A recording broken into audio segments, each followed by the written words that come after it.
Hi, you guys. Of course, it is LaQueisha. Let me know if you can hear me. That's what we're going to start with first. Can you guys hear me?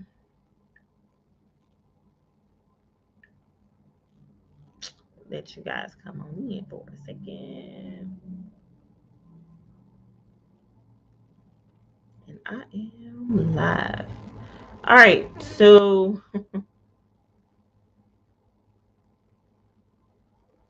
oh, how did I get a chat already?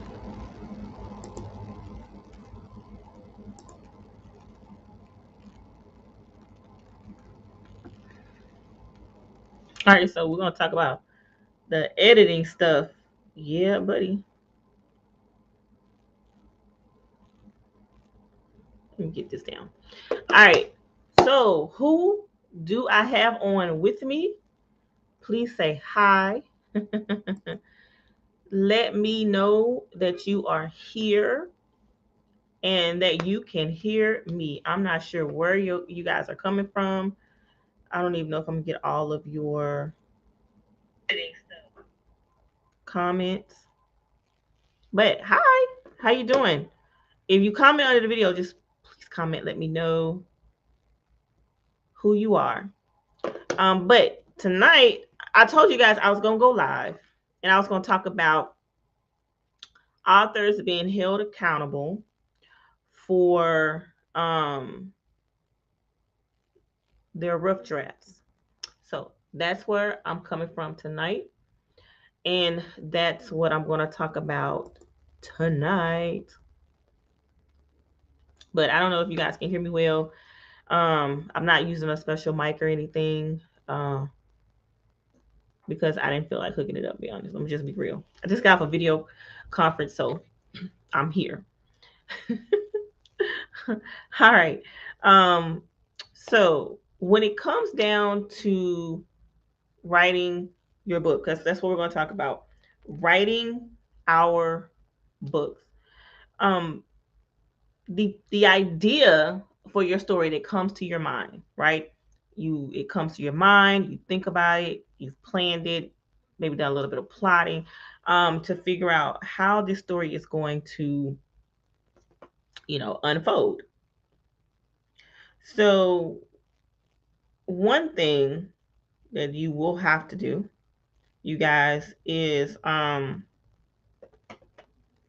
you got to know the fact that you are in rough drafts, the drafting phase. And so many people will downplay a rough drafting phase. And the first time you put your writing on paper, right? The story. I always tell authors, um, write till you get to the end. Don't worry about the self edits right away. Don't worry about going back checking yourself. Um, just write. Write till you can't write anymore.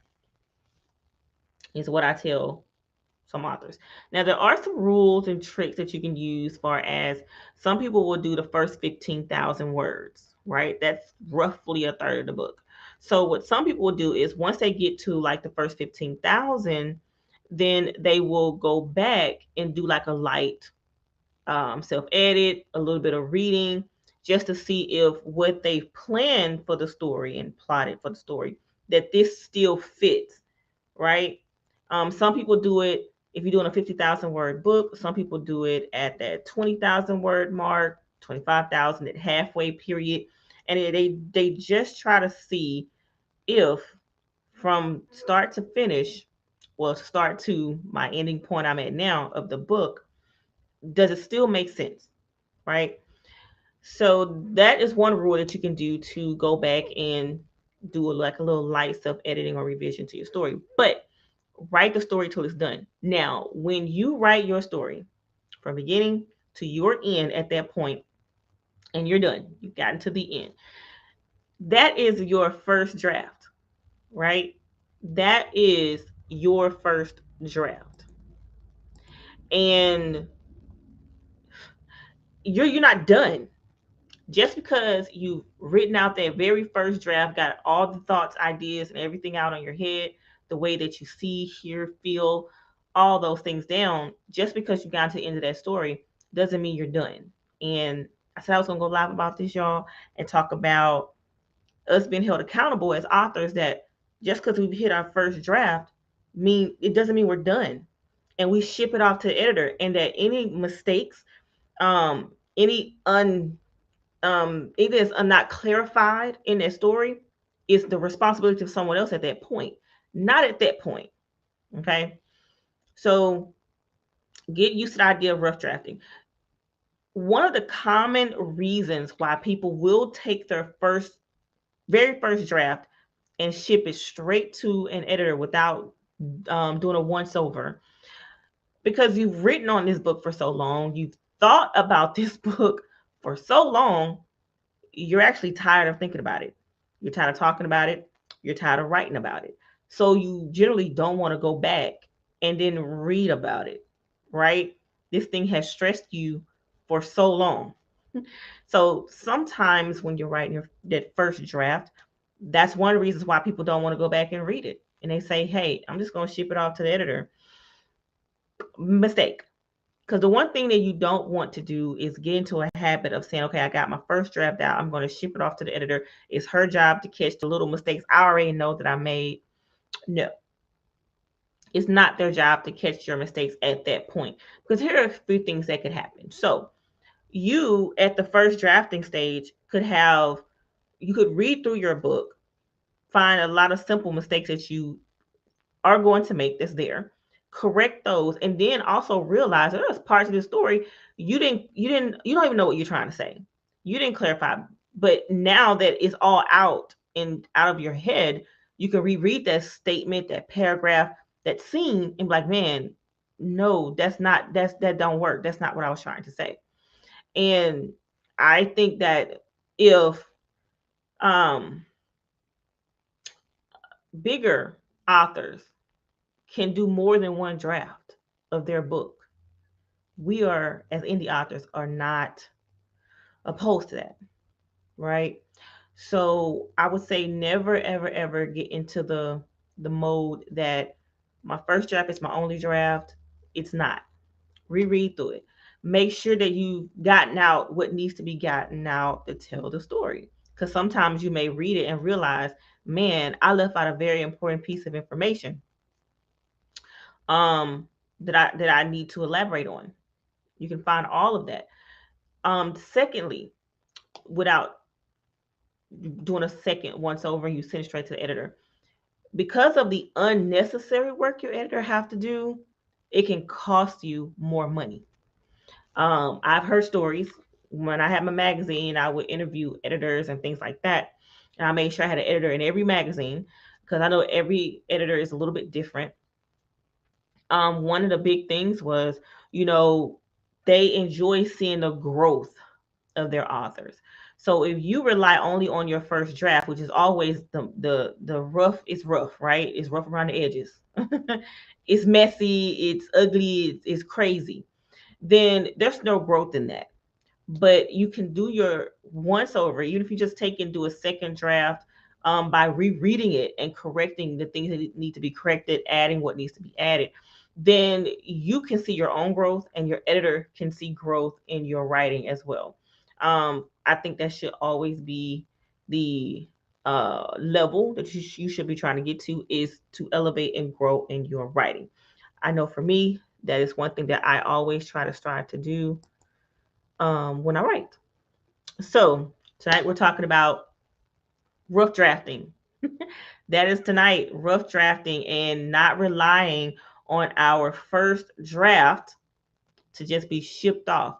Um, I've seen some people do their first draft and they'll take it and send it to like a couple of people to read over it, to see how does it sound from here or things like that. Some people use proofreaders, whatever. But I highly encourage someone, when you're done with that first draft and you've gotten to the end and your book is complete, is done, and I know you're sick of it, I know you're tired of it, I'm the same way, just put it down. Do something else, celebrate because you completed something. Have fun, don't think about it, put it away. I've read that you can put it away for about a week and then come back to it with fresh eyes as a brand new reader of the story, because the last time you were here, you wrote the story. Now you get to actually read the story through from a reader's perspective. And you can, as an author, catch a lot of things that you may have made mistakes on. And when you send it off to your editor at that point, even if it's just a second draft, you'll have a much more polished piece of writing. And I always tell people, make sure to send your editor your best work, right? It doesn't have to be perfect. We're not looking for perfection here. Or else why do we need an editor, right? I say send the best work. And if you have simple uh, comma misplacements, periods is not there, simple misspelled words, just doing one run through as a reader of your story can catch a lot of that small, simple stuff. Because depending on the editor that you get or what editor you're working with, you send them one with several mistakes. Sometimes that can become costly. I've seen it happen.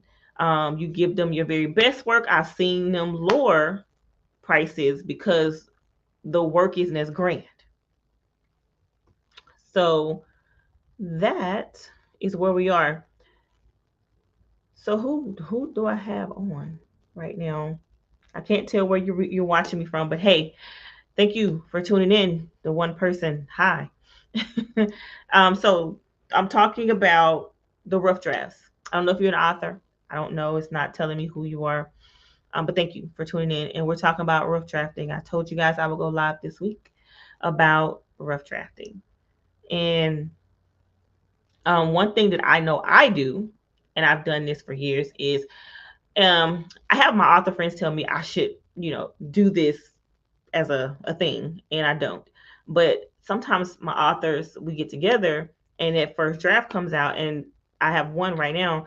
Hey, my first draft is done. I'm sending it to you. I need you to go through it, read it. Gigi Brewer, inspiring author here. Hey, what's up, woo? How you doing? Thank you for tuning in. I'm talking about rough drafting. I don't know where you are in your writing. I don't know if you're in your thought process, brainstorming, thinking of ideas.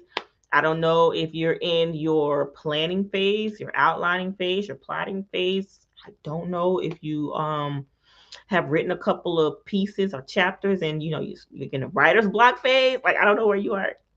But welcome to the author world. So I'm talking about rough drafting.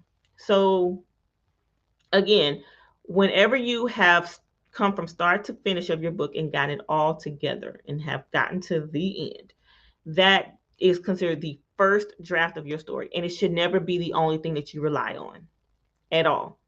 Like I said, you should take that time, take a week and just do something else, celebrate, have fun. And here's the reason why I say that. Sometimes we write out of order, right? Some people write in scenes. They don't write in chapter 1, chapter 2, chapter 3. Some people can't do that. I can't do that. Some people can, some people cannot. Sometimes we have to plan and outline our story, and then some scenes come to us better than others. So what we do is we find ourselves focusing more on one scene than we can of another scene to continue our writing process. But it will all still fall into place when we're done.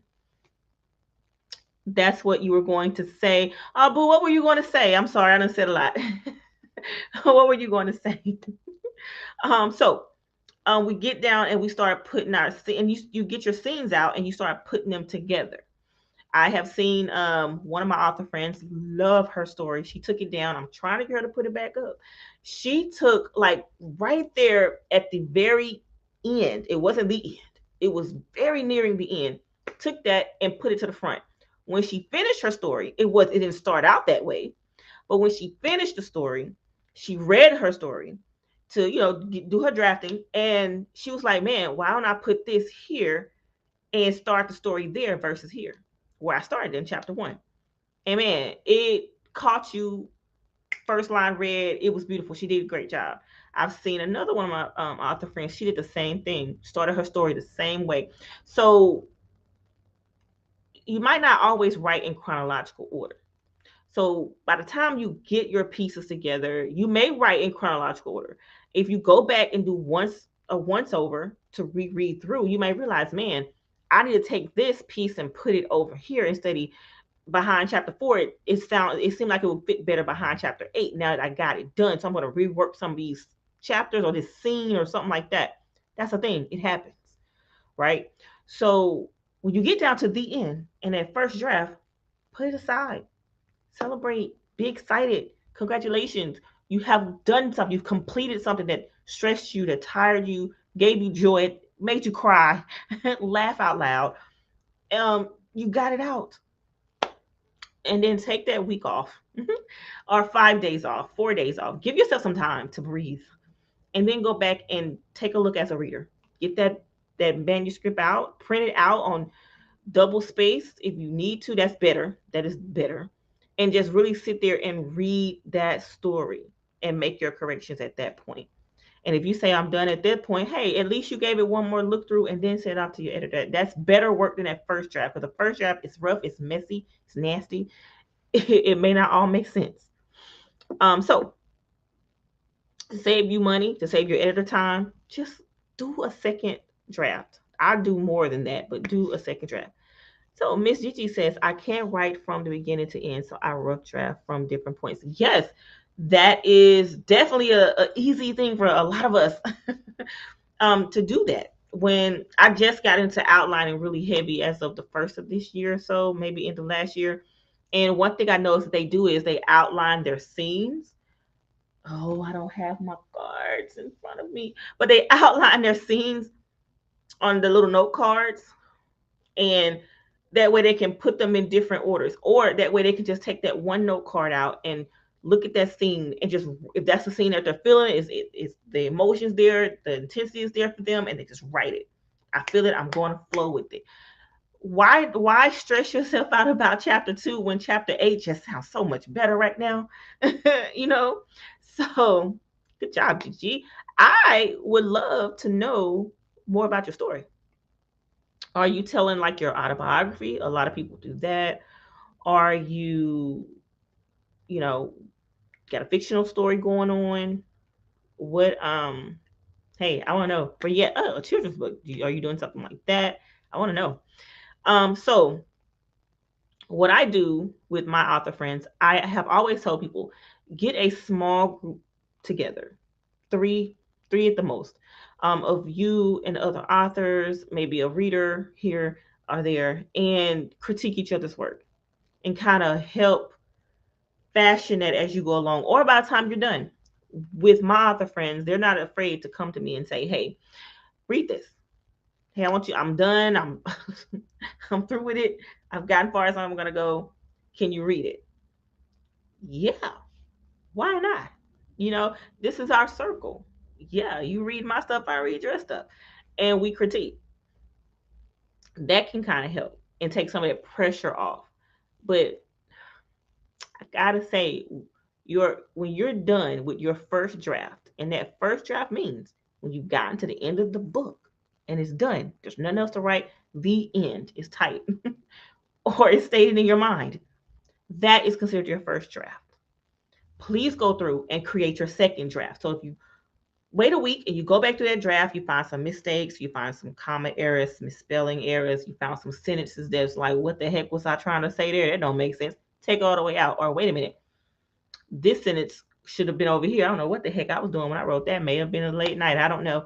But you add more detail. You take away too much. I was talking too much here. I don't know what was going on there. And you fix that up. Now you just entered draft phase 2. Okay. And that's good. That's great, because you got a chance to see your mistakes. You can see them to learn from it right away. Then when your editor gets it and go through it, then you can learn even more from that process. But if you just take that first draft and throw it to the side and say, here, editor, go ahead, take it. I don't even know what it sounds like. I don't know what it reads like. I don't know nothing. I just know I got to the end of this and I'm shipping it to you because it's your job to fix it. you're not going to grow as an author. There's no growth in that. You know what I'm saying? Because each manuscript, you're not looking at as a draft. You just finish it and send it. So I work with an author now, and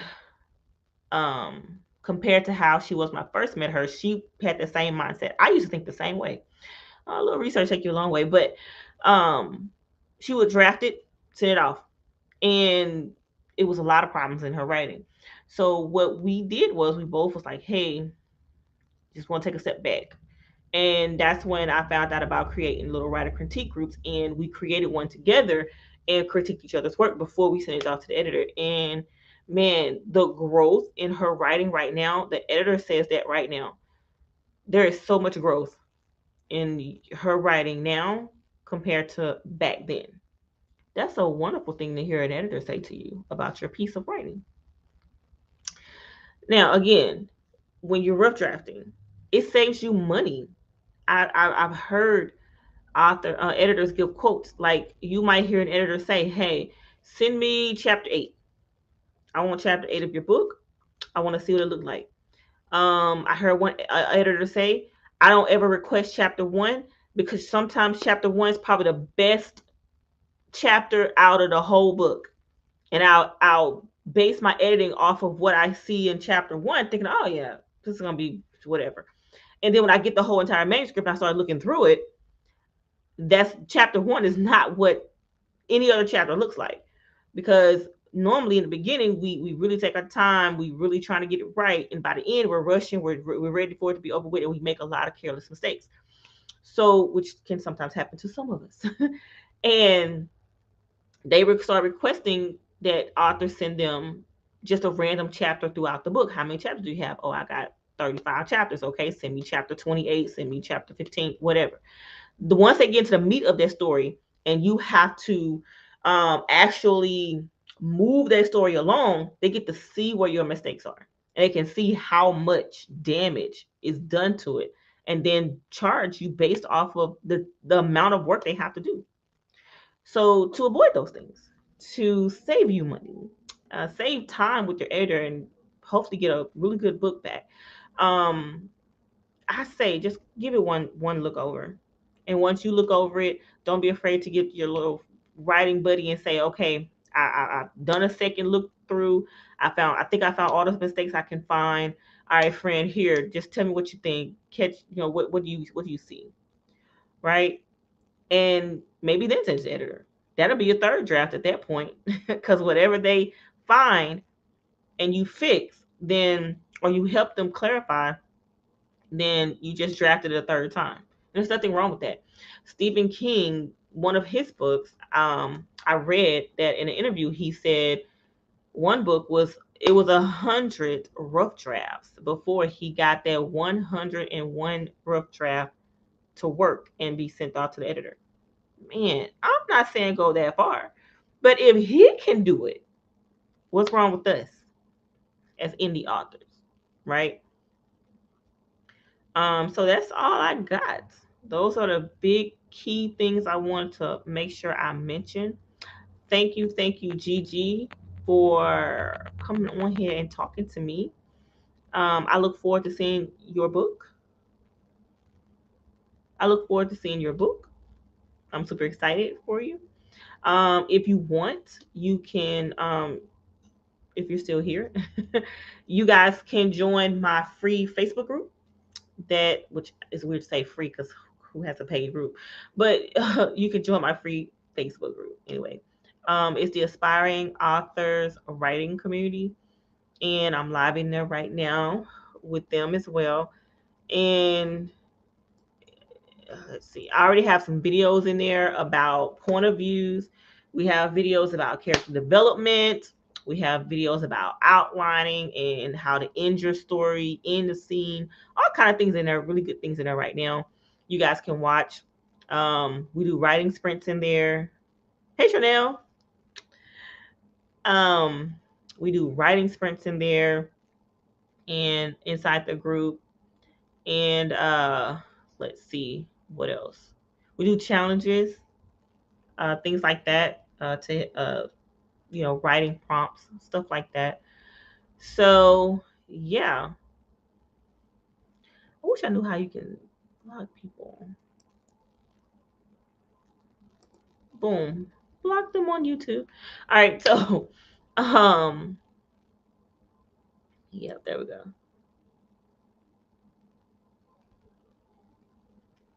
All right, so sorry y'all. Somebody on my YouTube sending me crazy messages right now.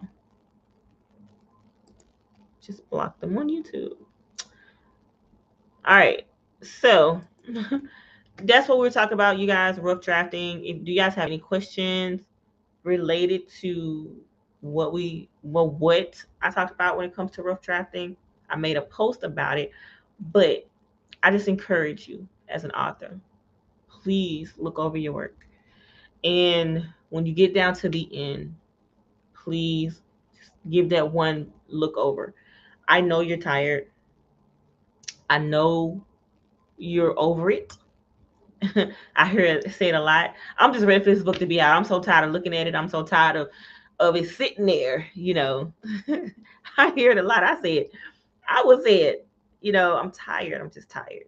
And put it down and take a look at it another time around. So while we wrap that up, I also want to encourage you again. I also have courses and things for writing and stuff like that. If anybody want to take a chance on those, it's going to be at Thinkific, LaQueisha.thinkific.com. And also, I want to share with you some of my birthday gifts I got on writing. I'm so excited about. This can help you during the rough drafting phase or anything like that. So I don't know. It's not gonna let me show it to you guys here, but I have one called 1001 Character Reactions, Strong Verbs, and Helpful Adjectives. These are some really good books for writers. I'm gonna see if I can show it to you. Can you see that? Really good books. All right, y'all. Really good books on helping with some of that rough drafting, right?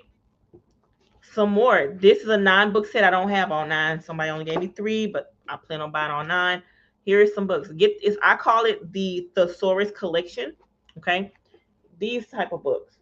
You see that? These books will help you with your scenes, settings. Help me now. I mean, trying to describe your character's emotion. It's beautiful, y'all. Beautiful. Here's another one. This one is urban settings. So describing an urban setting from sight, sound, touch, everything is in here. It shows you how to um, get more detail with your setting. Beautiful book. The first one I showed you here, the conflict thesaurus, it shows you how to really pull out that conflict. So um, you can really set your reader inside of the story better. Gotta get it. And this one is one I have called the Emotion Thesaurus. This one is the second edition of it. And y'all gotta get this to showcase these different emotions and how to bring it off the page. Y'all gotta get it. You gotta get this thesaurus collection. I'm gonna get the rest of them, 6 more that's out there. I'm gonna get them. So I just gave y'all my tips.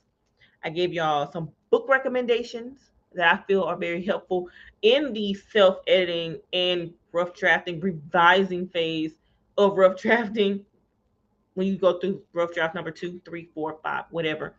And I gave you guys my free group that you can join if you want to participate with us in the writing part, right?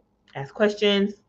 Do I participate in our prompts, our challenges, sprints, writing sprints to get some of them word counts out and to, you know, uh, hopefully we learn from each other. So as I wrap this up, thank you guys for watching. Thank you for tuning in. And I will see you guys on another live, which will probably be next week. So don't count me out yet. I'll see you guys next week. Happy writing. If you have any questions, please comment under the video and let me know. I will answer it as well. So, bye.